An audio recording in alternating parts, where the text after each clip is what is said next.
হারিয়ে এখন বিকল্প পথে ইরানে হামলার ফায়দা যুক্তরাষ্ট্র। আরব মহাসাগরে দিয়েগো গার্সিয়া আশা করেছিল ইয়েমেনের সশস্ত্র গোষ্ঠীর বিরুদ্ধে সৌদি আমিরাত সহ আরবদের কাছ থেকে যেমন সহবে, কিন্তু উপসাগরীয় দেশগুলো পরিষ্কার জানিয়েছে তারা এই সংঘাতে জড়াতে চায় না, এমনকি হামলার পর বা আকাশ সীমা ব্যবহার করতে পারবে না। ফলে মধ্যপ্রাচ্যে চলে গেল ইরান। দ্বিতীয় মেয়াদে ট্রাম্প যুক্তরাষ্ট্রের ক্ষমতায় আসার পর থেকে ইরানকে কঠোর অবস্থান নিয়েছে ওয়াশিংটন। ট্রাম্প চাইছেন পারমাণবিক কর্মসূচি থেকে দ্রুতই সরে আসুক তেহরান। দেশটির উপর ক্রমেই কঠোর হচ্ছে পশ্চিমাদের নিষেধাজ্ঞা, কিন্তু ইরানে হামলা করা হবে যুক্তরাষ্ট্রের সঙ্গে দর কষাকষি। এমন অনিশ্চিত পরিস্থিতিতে প্রশ্ন উঠেছে যুক্তরাষ্ট্র অনুমতি দিয়েছে মধ্যপ্রাচ্যে সফরে। 11টা পার হয়ে গেল। ইরানের শক্তিশালী বিপ্লবী তার জন্য এক বড় হুমকি। তেহরানের সঙ্গে একাধিক আঞ্চলিক গোষ্ঠীর ঘনিষ্ঠ সম্পর্ক আরো যুক্তরাষ্ট্রে আমদানি করা প্রতিটি দেশের শুল্ক আরোপের ফলে বিশ্বে বাণিজ্য যুদ্ধের দাম বাড়ান। গোটা বিশ্বের বিভিন্ন দেশের উপর সর্বনিম্ন 10 থেকে সর্বোচ্চ 50% পর্যন্ত বাড়িয়ে 1 লাখে করেছেন 60%। পুনর্নির্মাণের উদ্দেশ্যে এই শুল্ক আরোপ, যদিও মার্কিন মিত্র সংস্থাকে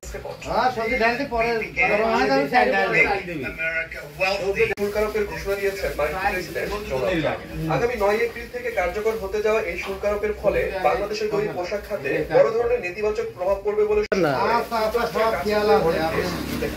তাই শুল্ক আরোপের দিক থেকে আমেরিকাকে আবার শক্তিশালী হিসেবে আজকের দিনকে আমেরিকান শিল্পের পুনর্জন্ম এবং আমেরিকাকে আবার সম্পদশালী করার দিন হিসেবে স্মরণ করা হবে। বাংলাদেশের প্রধান রপ্তানি তৈরি পোশাকের একটি বড় অংশ বাংলাদেশের পাশাপাশি ভারতের পণ্যের উপর 26%, পাকিস্তান 29%, শ্রীলঙ্কার উপর 44% শুল্ক আরোপ করা হয়েছে। এছাড়া ইউরোপীয় ইউনিয়ন যুদ্ধ হিসেবে আখ্যায়িত করেছে অনেক দেশ। মার্কিন মিত্র অস্ট্রেলিয়াও অযৌক্তিক বলে এর সমালোচনা করেছে। এই সিদ্ধান্তকে ভুল বলে অভিহিত করেছে ইতালি। মুখেন তাজা করে লোকসভায় 13 ঘন্টা বিতর্কের পর 56 ভোটের ব্যবধানে পাস হয়েছে বৃহস্পতিবার এটি উচ্চ রাজ্যসভায় পেশ করা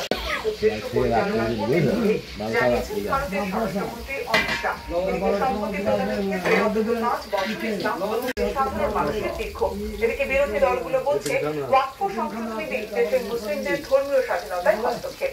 তৃণমূলের দাবি বিজেপির আনা এই বিলে মুসলমানদের অধিকার খর্ব হচ্ছে। কেন্দ্রীয় সরকারের অবশ্য দাবি নতুন আইন হলে ওয়াকফ দিয়ে দুর্নীতি দূর হবে, দেশের মুসলিমরাই আসলে উপকৃত হবে। তাইওয়ানের আশেপাশে বড় আকারের সামরিক মহড়া চালিয়েছে চীন। একই সঙ্গে চীনের নিয়েতে অংশ নিয়েছে। অন্তত 76টি যুদ্ধ বিমান ও 13টি জাহাজ এতে অংশ নেয় বলে জানিয়েছে তাইওয়ান। এটিকে সংঘাতে উস্কানি বলে আখ্যা দিয়েছে তারা। এর মাঝে দেশি শক্তি প্রদর্শনকারী এই মহড়ার তীব্র নিন্দা জানিয়েছে যুক্তরাষ্ট্র। বিশ্লেষকদের সংখ্যা এসব মহড়ার মধ্য দিয়ে চীন সম্ভবত তাইওয়ানের বিরুদ্ধে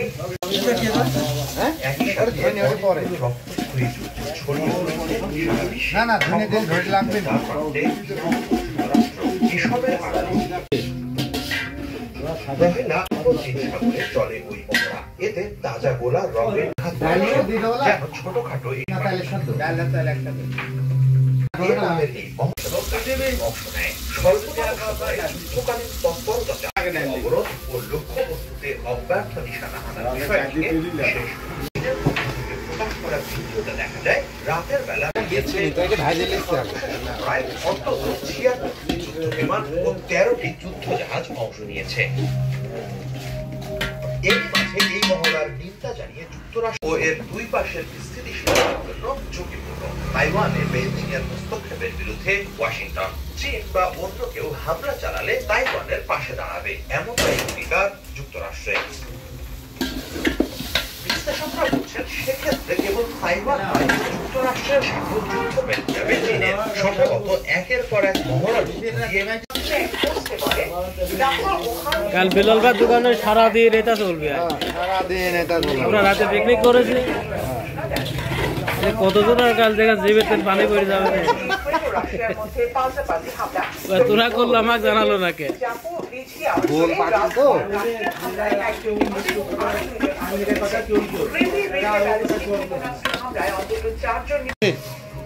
দিয়ে দে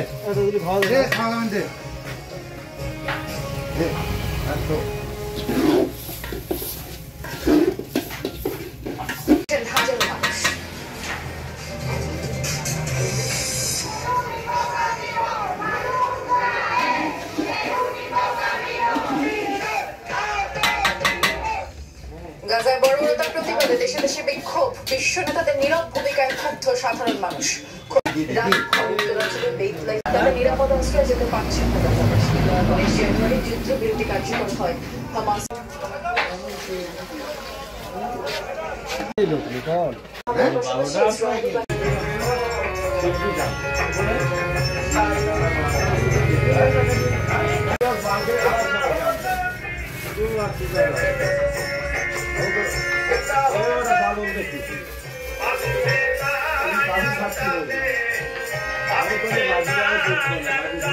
আজকের পিকনিকের সবার দাওয়াত থাকিল, আপনারা সবাই আসবেন।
আমাদের রাত্রিকালীন বনভোজনের চুলা জ্বলছে।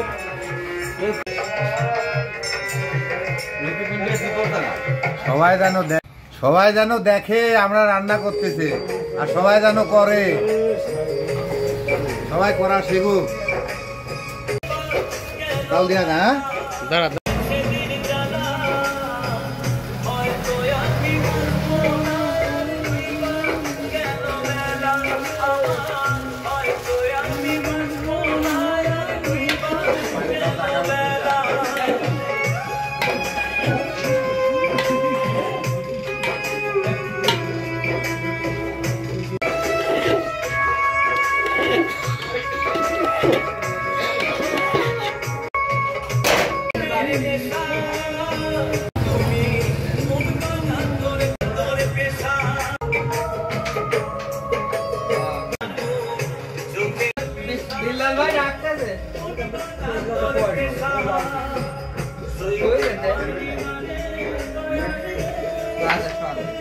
লাল খেয়ে দিলে হবে। আচ্ছা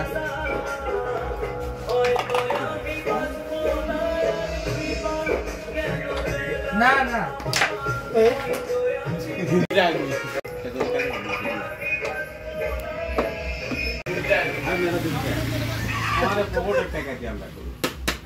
যা কইতাম আর টাকা লেবো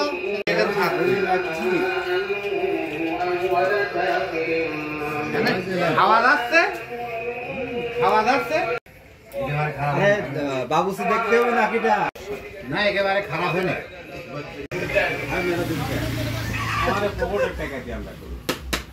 যা কইতাম আর না, একেবারে খারাপ হয় না। বাবুসি দেখতে হবে না কিটা টাকা লেবো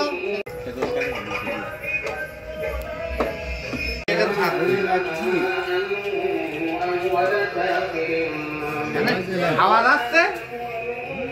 যাচ্ছে